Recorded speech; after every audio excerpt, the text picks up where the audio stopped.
Man lives in the sunlit world of what he believes to be reality. But there is, unseen by most, an underworld, a place that is just as real, but not as brightly lit. A dark side. Gentlemen, let's broaden our minds. Are they in the proper approach pattern for today? Negative. Hold the weapons! Now! Charge the lightning field!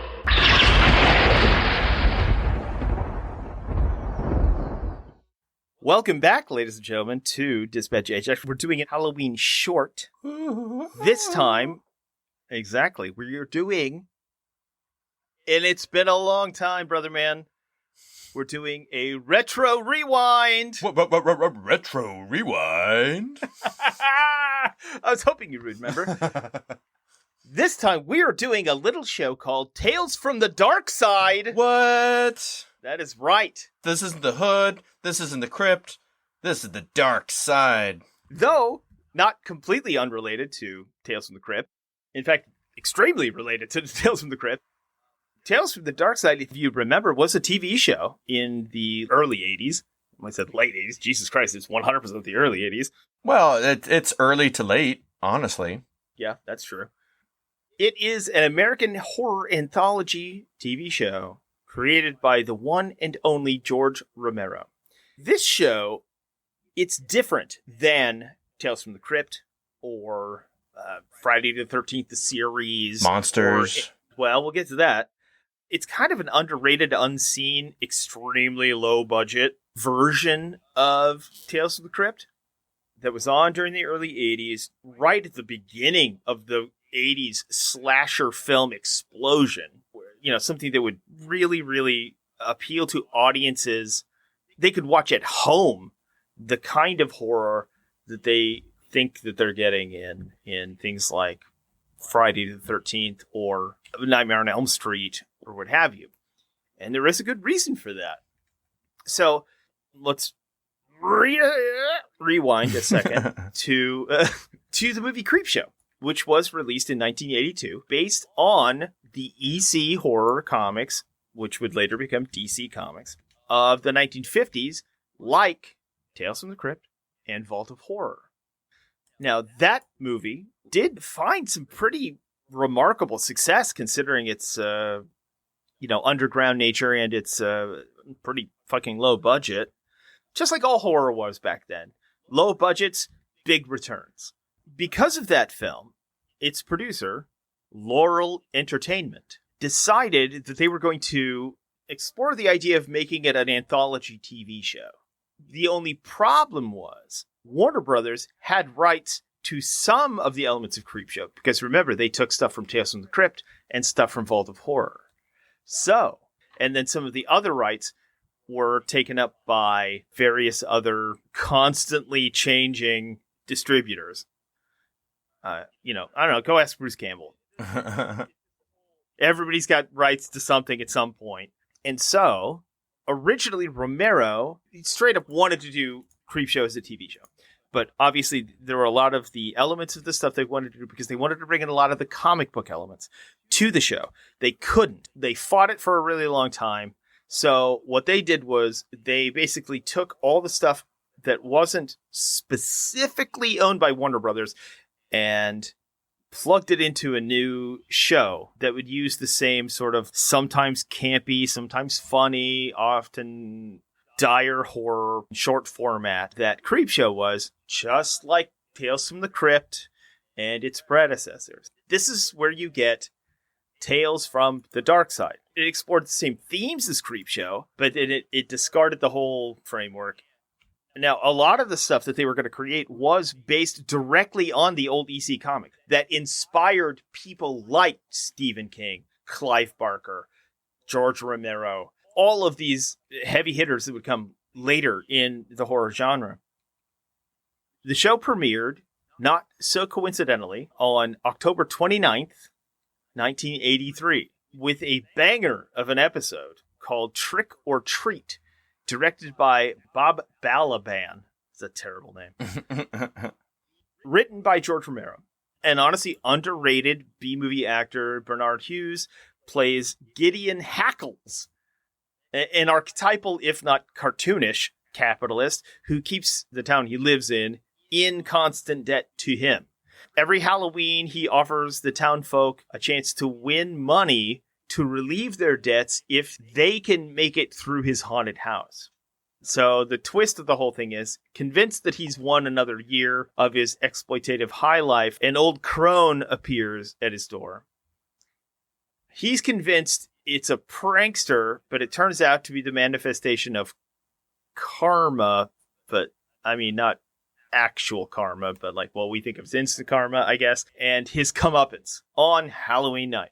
Ah, got you good, you fucker. I don't want to give too many spoilers for each episode because it is a fun journey watching some of these episodes.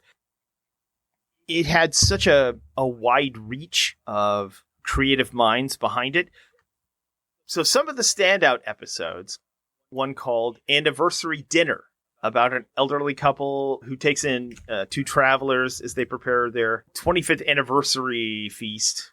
That's kind of a big one. And then there's the best episode.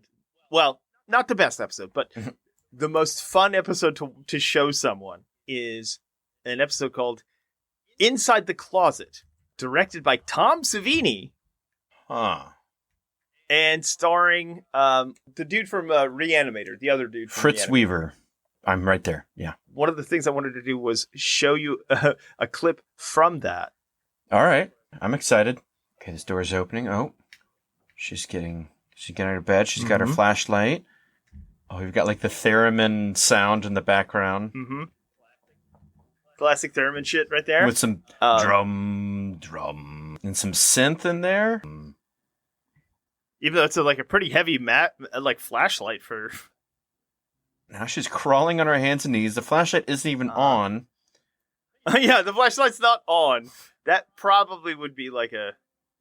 Now we've transitioned to like a theremin / John Carpenter's synth score. It sounds very John Carpenter at this point, too. All right, she's next to the door. She's about to turn the light on. Oh, what's gonna happen? Oh, the light's on. Hey, little ghoulie. Oh, it's an albino ghoulie who's come to say hi. It's the albino ghoulie. Oh, he jumps on her back. Oh, good lord, he's mangling her. He's got webbed hands and toes. Is he trying to like vomit on her? Whoa! That was a weird pullback. Somehow, I don't know how he got the... Oh, is she dead? Oh, she's effing dead, isn't she? Just wait. Wait, what's he doing? All right. So the ghoulie thing was on her back and like flipped her back and she fell, breaking her neck, I think? Or something. And then he dragged her back into the closet. Yeah. To the back of the closet. And now this... Whatever that means. This guy is saying that he didn't see her.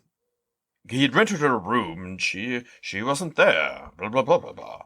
All right, now we're back looking in the room. Oh, wait, Wait, what's going on? Just wait. Now we see this little ghoulie feet coming down the carpet. He's a veterinary scientist.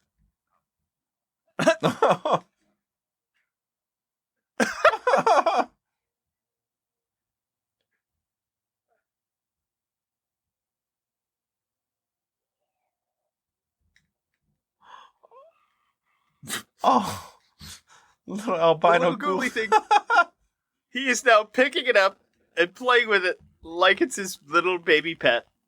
Oh, he's kissing its hand. Oh, albino ghoulie. Oh, albino ghoulie. Oh, he's sweet talking to it like it's his little baby. And so what you don't see in that, they cut it off a little quickly. What you don't see in that is that he then hugs it, and it puts his head on his shoulder. Oh, that's and they hug, adorable. and that's the end of the episode. Yeah, so that's definitely that. That's fun stuff. Yeah, of course. He's from Reanimator, of course, and the other one is a renowned actor. He's done a lot of stuff on London's East End. Jake refers to him as the albino ghoulie, but he honestly has a long history of musical theater. Works alongside Nathan Lane and Christine Baranski both, and a lot of in closet features, I'm sure.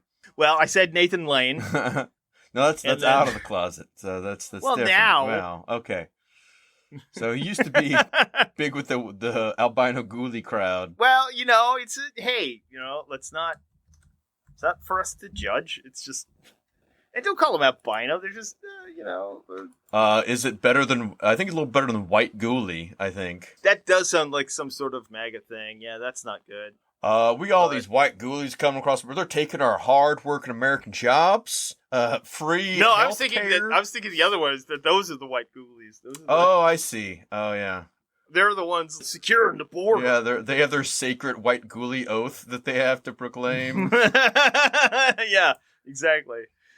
I just thought that would be funny. That's the kind of thing you get with Tales from the Dark Side. Oh, the closet monster has been nicknamed Lizzie by the staff during the production. Oh, Lizzie the albino ghoulie. That's going to become our mascot, by the way. So the crazy thing about this show, as opposed to a lot of other horror anthologies, was that a lot of these episodes were adapted from short stories from really, really well-known authors, or even written by those authors themselves, including Harlan Ellison, Clive Barker, Michael Bishop, Robert Bloch, John Cheever, Michael McDowell, Frederick Brown. Don't forget, obviously, George Romero, Stephen King. He had 2 episodes. One that he directed, too. He did. And then Tom Savini. A lot of these things were like, oh, we're not going to make a huge deal about it, but we have these short stories if you want them. Yeah. The crazy thing about the show, one of the most interesting things, honestly, is the number and the quality of guest stars in it. It seems to surpass things like Star Trek or Twilight Zone. It's crazy. Here's a very short list of just the TV show guest stars. Debbie Harry. Christian Slater. Wasn't Slater in the movie? He was in an episode. Was he in an episode too? Okay. I think it was A Case of the Stubborns. Brett Spiner. Tom Noonan. Justine Bateman. Harry Anderson from Night Court and other things. Carol Kane. Jessica Harper. Danny Aiello. Tippi Hedren. Classic. Vic Tayback, who was in the Star Trek The Original Series episode A Piece of the Action, the one that Tarantino wanted to turn into his movie. Oh, okay. Divine. Patrick McNee from the British Avengers, obviously. Bruce Davidson. David Patrick Kelly from Twin Peaks. Jerry Stiller. Phyllis Diller. Yeah, did you see this? The Trouble with Mary Jane. It's a comedic parody of The Exorcist with Phyllis Diller and Lawrence Tierney. This show is low budget and kind of hard to watch at a lot of points, but more ambitious than Tales from the Crypt in a lot of respects. I'm not even done with the short guest list. Hold on. Paul Dooley, Jerry Orbach, Sherman Howard, who's been in a lot of stuff, including Star Trek, Penelope Ann Miller, Seth Green, James Hong, and Marsha Cross from Melrose Place and then eventually Desperate Housewives. Abe Vigoda?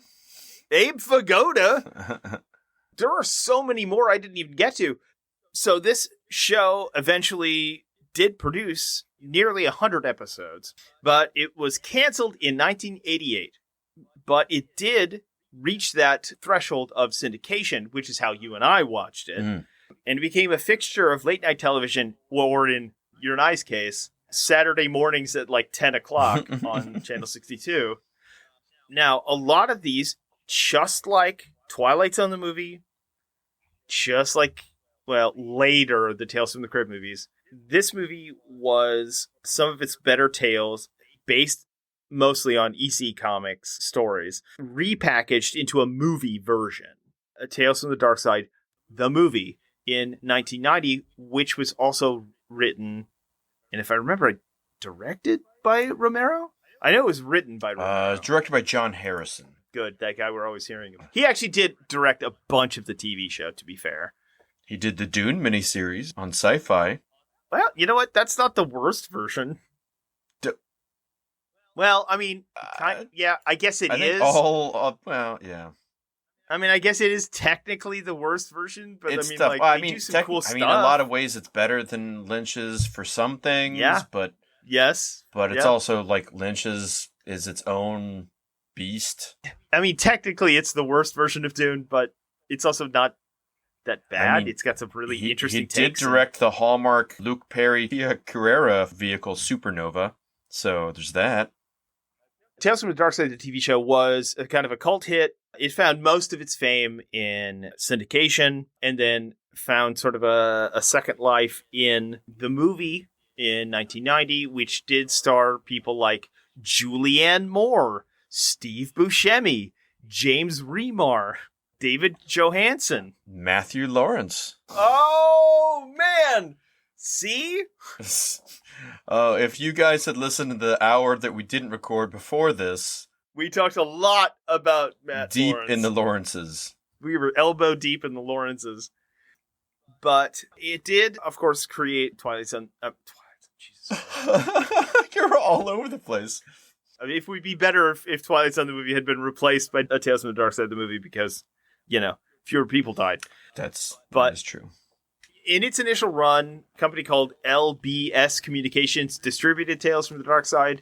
Then it later was passed on to World Vision Enterprises, which, people like you and I, if you and I sit down and watch a lot of the fucking syndicated shows we did when we were kids, like Renegade and shit like that, we have definitely seen their title card. But then it was acquired by Aaron Spelling Productions because they bought World Vision Enterprises and Laurel Productions in 1989, which are now owned by CBS. Yeah. Trickles up. Released on VHS as a complete series with the episode's original music, but then later it was released on DVD, which changed a lot of the music, and that was mostly because of copyright stuff. So it's actually better to watch them on VHS than it is on DVD. Paramount, because Paramount and CBS were merged for a very long time, split up and then merged again, released all of it on DVD on February 10th, 2009. And then they re-released the complete series for collectors out there, Region 1 DVD in 2018. And then a different company called Revelation Films released the entire series in Region 2. Who cares? But after it was more widely seen by people outside of the syndication wavelength, executive producer Richard Rubenstein and his company Laurel, which of course ended up being bought by CBS, would go on to make the horror anthology series Monsters. Oh, I see. Which premiered in 1988 and ran for 3 seasons, which we have done a Retro Rewind episode about. We're just going back up the chain. Mm-hmm. Yep. We'll probably get into Tales from the Dark Side, the movie, in a different thing, but it was actually a commercial success, and a sequel was announced but never made. So it came out in 90, and unfortunately that never came to be. Now let's fast forward to November 2013, when Joe Hill, and then, hold on, don't look it up, who would you guess would be the people that might remake this show? I mean, right off the top of your dome. Don't think too hard. No, don't think too hard. You're thinking too hard. I don't know. Alex Kurtzman and Roberto Orsi. Obviously. Why wouldn't I think of that? Well, right? Kurtzman and Orsi were developing, along with Joe Hill, a reboot of the series for the CW in 2014. Hill would serve as creative director.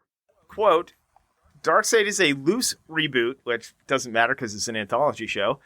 It tells stories about different characters. Oh, all right. Who would have guessed? Nailed it. Wait, this pitch didn't make it all the way?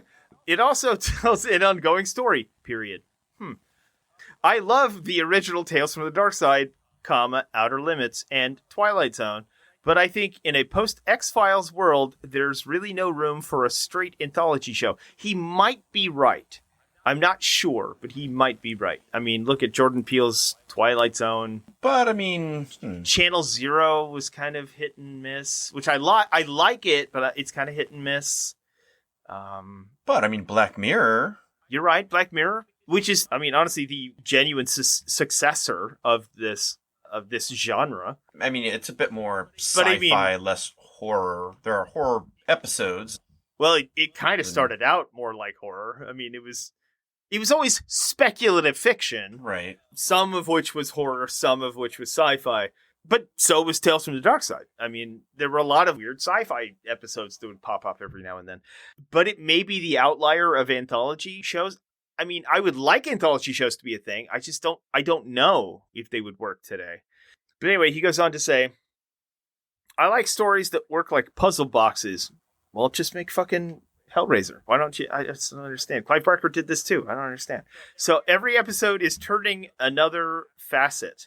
We have something a little like that in Darkside. Every episode is a different story, but 3 or 4 episodes in, you're going, wait a minute. These parts actually all go together, don't they? So in February 2014, the CW gave the reboot a pilot order. Shooting began on March 19th and wrapped on April 4th. The CW did not pick up the series. Yeah.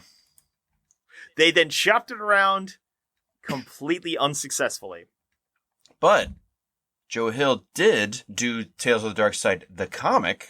Right. For IDW. Those scripts were then eventually turned into a 4-issue comic book series in June 2016, followed by a collection of scripts in book form in October 2016. Both the comics and the book were released by IDW. So, at least his ideas were still out there, I guess. Good or not. Not good enough for the CW, but Vampire Diaries is, so I don't know how much cred you get for that. But well, Vampire Diaries is hitting a certain demographic that I don't know if Tales from the Dark Side is honing in on. Which doesn't make any sense because it was the merger of the WB and UPN. Yeah, I don't really understand how it worked out, but that's how it's kind of. If Tales from the Dark Side started because Creepshow existed, but Warner Brothers owned some of it, and Paramount/CBS owned the rest of it, and you're going to pitch something to the CW, which is the combination of Warner Brothers and CBS/Paramount. Why not just pitch Creepshow? Which I know somebody did, I think on HBO? What the fuck is happening? I don't know. It's a wild world out there. But Tales from the Dark Side, it's a nostalgic one for Jake and I. It is a secretly really, really interesting anthology series, horror series, that's got an amazing cast and some of the premier horror writers of, quite frankly, any generation. And still was this weird low-budget, kind of shat upon bastard cousin to things like Tales from the Crypt. So if you ever get the chance to watch, and it's difficult to find, honestly, streaming, all of it. You can find it, but it's not a lot of it on YouTube because of the weird distribution rights. It's really difficult to find on any mainstream streaming platform. But it can be found, and it's worth a watch. There's some really, really fun episodes. I mean, you could see where monsters came from when you watch it. So if you can, do so. And that is my short episode for Halloween. Spooky. I told you it was short. It was short and interesting. Yeah, I hadn't thought about Tales from the Dark Side in a while. I mean, it was cool because like I could watch a horror thing at 10 o'clock in the morning on a Saturday. It wasn't like late at night. You know, I was creeped out, but I was like, well, it's Saturday morning. It's fine. We would probably cover Tales from the Crypt, the movie, at a later date. You mean Bordello of Blood? Nope, I'm sorry. Tales from the Dark Okay, Side, the movie. Well, there are multiple Tales from the Crypt. I know, movies, that's why I was making a joke of like which one, but Tales from the Crypt and Tales from the Dark Side are both based on EC Comics, so it's Vault of Horror. Yeah, but you know what Tales from the Hood's based off of? The Streets. Homicide. Mm-hmm. The Wire. Yeah. So all of it's based on David Simon's The Wire connects all the tales. It is the wire that connects the crypt, the dark side, That show be the creeping. vault, the house of mystery. Yes, all of the above. Trust me, he was embedded for years in the Baltimore Police Department to discover this. So, To discover the albino ghoulies in the closet. yes. The albino ghoulies in the closet that tie to Reanimator that leads to the tales from the crypt, which are actually from the dark side, Yeah. that lead to the Vault of Horror. Yeah. Yes. Stringer Bell was there the whole time, too. Science. Boom. Science is too tight. How many times do we have to bring up Professor Murder? Well, it's never enough, I'll tell you that. Well, that is our short, so we're going to do that. Yeah, again, we hope you've all enjoyed. Learned something about the different tales, the shows, the creeps, the hoods, even a crypt or two, but mostly Hoods. the dark side of podcasting. Oh, Joe Rogan. You mean. the Ben Shapiro, Joe Rogan era, yeah. Hey, I'm doing my own research, all right? If you want to do your own research with us, please like, share, subscribe. Because we do actual research. Yeah, I do actual research. We don't listen to neo-Nazi historians. We actually do real research. That's the thing. With accredited sources that can be checked and verified. Defo. If you do like it, again, let other people know. If you want to rate us 5 albino ghoulies on the podcast app of your choice, ideally Apple Podcasts, that would be beneficial to us. Thank you all for listening. We greatly appreciate each and every one of you. And until next Dispatch Ajax podcast, what should they do, Skipper? Well, they should probably make sure that they have cleaned up after themselves to some sort of reasonable degree. Make sure they have tipped their wait staff, their KJs, their podcast hosts. Make sure that they have cleaned up after themselves. I said that already. Make sure that they support their local comic shops and retailers. And from Dispatch Ajax, we would like to say Godspeed, fair wizard.